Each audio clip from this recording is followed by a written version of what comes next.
Katten hebben een baasjachtinstinct en verwilderde katten moeten er zelfs van libje. Vooral in de maait er in een jonge vogel zit door gevaar.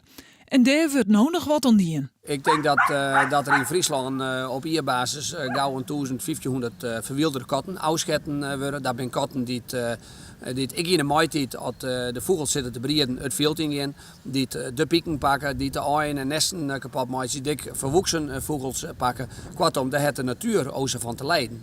En ja, eerlijk is eerlijk, een verwilderde kat is net onderdeel van die natuur. Een van de redenen waarom trouwens net meer op wilde katten sketten worden mooi, is dat er ook wel eens een gewone huiskat tussenin kan. Maar dat probleem zou hier eens net bestaan. Het is dus net bekend dat je nou op grote schaal de verkeerde katten sketten worden. Sterker nog, wij hebben helemaal geen incidenten de laatste 10 jaar gehad. Een Tweede Kamermeerderheid tjin de jacht op deze katten hoeft nog net te beschutten dat het verbod er ook echt komt. Er is nog volop ruimte om daar een betere uitkomst te komen.